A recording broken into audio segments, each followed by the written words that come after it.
Bienvenidas, bienvenidos. Estamos nuevamente en el módulo 1 de comunicación no violenta, en el tercer bloque, que es sobre escucha activa. La escucha activa ya vimos que es central, como este paso que damos en cualquier encuentro de disposición de comprender a la otra persona y que incluso va a habilitar que la otra persona esté en condiciones de escucharnos a nosotros. Entonces, por eso es que decimos que es ético y estratégico iniciar cualquier conversación difícil, negociación política compleja, con esta disposición a la escucha. Y en nuestra vida cotidiana todos hemos y todos tenemos naturalmente como seres humanos esa capacidad de escuchar activamente. Y lo hacemos de forma natural cuando sentimos una genuina curiosidad por comprender lo que la persona nos está diciendo. Y sobre todo por entender aquello que es distinto desde un lugar de empatía. Esta actitud de genuina curiosidad que nos sale naturalmente si estamos escuchando a un amigo, una amiga en problemas, o a un alumno que quiere conocer más sobre algo que estamos enseñando, o a un colaborador que nos pide también un consejo.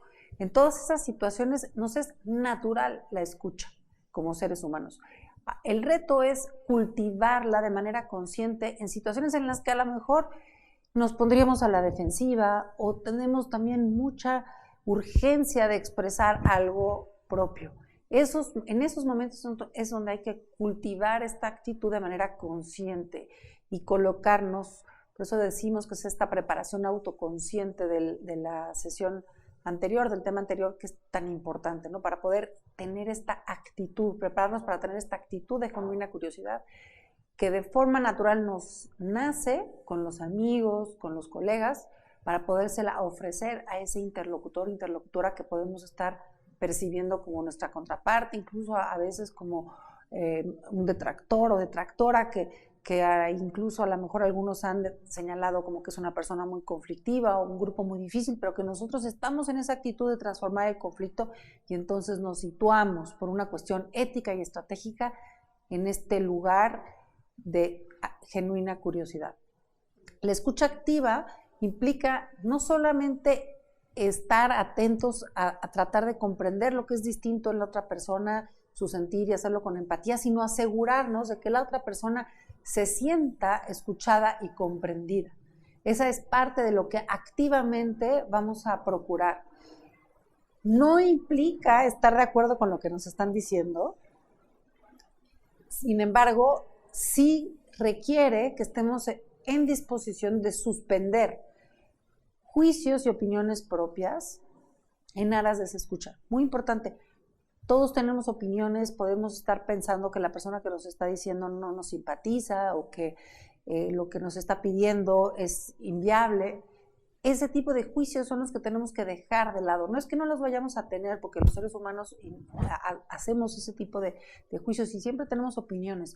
El reto es hacerlos de lado para situarnos en esa actitud de genuina curiosidad y aprender a cultivarla en las situaciones más difíciles que nos encontramos. Ojo, recuerden, para poder ofrecerle a alguien esta actitud de genuina curiosidad en una situación difícil, la preparación autoconsciente que vimos en la sesión anterior es indispensable. Entonces aquí estamos partiendo de que ya hicimos esa introspección y que ya estamos en esa disposición. Ahora, ya que tenemos esa actitud de genuina curiosidad, también hay unas herramientas muy específicas que nos pueden servir y que van a funcionar sí y solo sí. De nuevo, estamos genuinamente interesados por comprender lo que la otra persona quiere expresar, qué está viendo que nosotros no vemos, qué está necesitando que a lo mejor la dinámica está obstaculizándole obtener. Y para eso, una de las herramientas más potentes que tenemos son las preguntas abiertas. ¿Qué está pasando para esa persona? Le podemos preguntar, ¿qué está pasando? ¿Qué es lo que te preocupa de esta situación? ¿Cómo viviste este incidente? Ustedes, desde su punto de vista, ¿cuál es la causa de raíz de esta problemática? Fíjense cómo todas esas preguntas tienen la característica de que no pueden contestarse con un simple sí o no. Y por eso las llamamos preguntas abiertas. Invitan a que la otra persona pueda expresarse plenamente. Incluso si hacemos preguntas que aborden cómo se siente la otra persona, ¿se acuerdan que vimos 9 afectos? También en la preparación autoconsciente, también le podemos preguntar cómo se sienten, cómo te sientes con todos estos cambios que vienen, cómo te hace sentir esta situación, cómo te impactó esta problemática, qué consideras que son los asuntos que se deben resolver o atender para resolver este conflicto, o por lo menos para empezar a avanzar de manera colaborativa hacia una solución. De nuevo, la característica que tienen en común las herramientas de escucha activa, que son preguntas abiertas, es que no pueden responderse con un simple sí o un simple no. Muy importante tener cuidado con el lenguaje corporal y el tono de voz con el que nos expresamos, porque si estamos con el celular contestando mensajes y le decimos a la otra persona, sí, te escucho, por favor, cuéntame, no va a sentir que es genuina esa curiosidad. Resulta que la evidencia científica nos muestra que cuando nuestros gestos, nuestro tono de voz comunica algo distinto a lo que dicen las palabras pueden decir te escucho, pero mis acciones dicen no te estoy escuchando, tengo algo más importante que atender, el cerebro humano pone más atención a esas claves no verbales, por lo tanto nos vemos poco auténticos, poco genuinos y es contraproducente. Entonces es muy importante cuidar ese lenguaje corporal, que nos va a venir de manera natural nuevamente si estamos situados desde esa actitud de genuina curiosidad, pero que por eso es importante tomar conciencia de que vayamos a tener esa sintonía. Una segunda herramienta de escucha activa, ya que hemos hecho estas preguntas, es parafrasear. Si entendí bien, lo que te preocupa fundamentalmente es que yo siendo del lado A, me pueda pasar del lado B. O te preocupa que quieres un jugo porque tienes sed y por eso quieres la naranja. O te preocupa fundamentalmente que pueda atenderse la demanda de las mujeres organizadas para priorizar que se prevenga la violencia. O si entiendo bien, tú estás enojado porque se está estigmatizando o culpabilizando en general a todos los hombres de la violencia que viven las mujeres. Fíjense cómo en todos casos estamos usando las palabras preferentemente de la persona a la que estamos escuchando y a la cual queremos hacer sentir escuchadas. El parafraseo es muy potente para que la otra persona se sienta escuchada y también para que clarifique y nos haga saber que a lo mejor no estamos exactamente entendiendo lo que nos quiso decir. Y entonces la persona nos puede decir, no es exactamente eso a lo que me refiero. Lo que me refiero es que nos convirtamos en un blanco de violencia. Eso es lo que me preocupa. Ok, entonces vuelvo a parafrasear y entonces sí, la persona puede confirmar, exacto, eso es lo que más me preocupa. También, si queremos ir un pasito más hacia generar empatía con la persona a la que estamos escuchando, también podemos hacer ese esfuerzo más allá del parafraseo para reconocer como legítimas las necesidades o el sentir que nos está compartiendo. Podemos decir afirmaciones como entiendo la frustración que genera el que no se haya atendido la violencia de género. Entiendo que ustedes tienen la necesidad de que demos garantías para que se cumplan los acuerdos. Y fíjense cómo es una afirmación más contundente que el puro parafraseo. Es no solamente ya entendí lo que quieres, sino que además comprendo que es legítimo y lo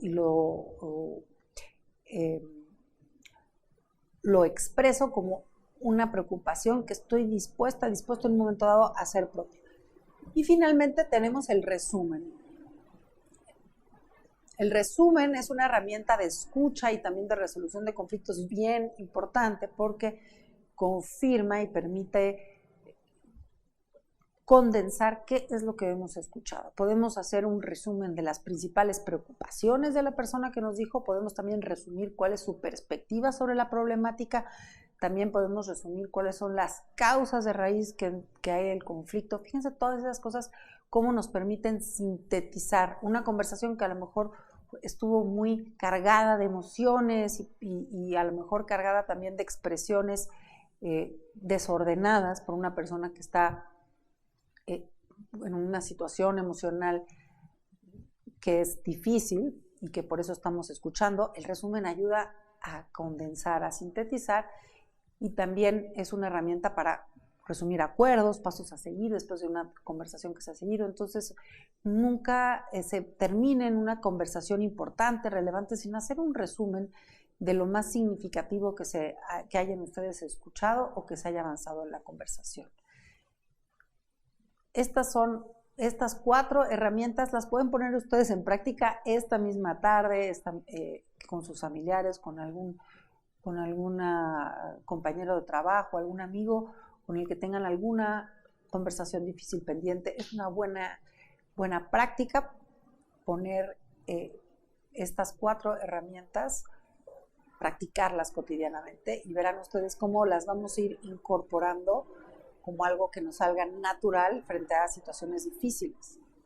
Ejercitar la escucha activa es central. No es fácil escuchar a la tercera persona, a ese interlocutor o interlocutora que está con el agua hasta acá, porque está cargada de emociones, está frustrada, está enojada, con todas esas emociones que ya sabemos que vienen con la conflictividad, y que esa persona está además con mucha necesidad de ser escuchada, de desahogarse. Entonces es una buena idea, por eso, que se sienten a practicar con personas con las que tengan situaciones complicadas en el ámbito personal o familiar, y que le den ese espacio de escucha activa. Y en la vida política, esa tercera persona pueden ser los detractores, los enemigos, personas que nosotros hemos encasillado como difíciles, y que quizá lo único que necesitan es que alguien realmente las escuche.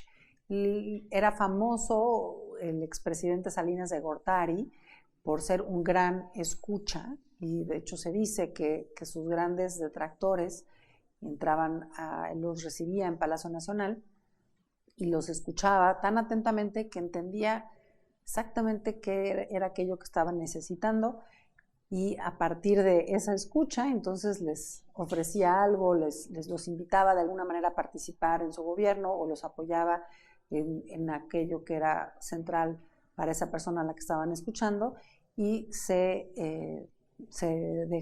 pues literalmente desarticulaba a estos enemigos. Eso lo hizo con bastantes de sus críticos en el círculo intelectual de México. Y también podemos pensar en aquellas personas del otro lado del teléfono, por ejemplo, cuando estamos muy enojados por que un servicio telefónico o un artículo electrónico que compramos salió defectuoso, o estamos teniendo un problema y llamamos a la atención al cliente. Y qué diferente es cuando la persona que está del otro lado, que recibe la atención, nos escucha empáticamente y nos deja desahogarnos de la frustración que estamos sintiendo, versus cuando del otro lado hay alguien que te dice perdón, pero no lo podemos ayudar, y nos interrumpe y no nos permite realmente expresar toda esa frustración que traemos. Esos son ejemplos de cuando nos podemos sentir escuchados, escuchadas. Los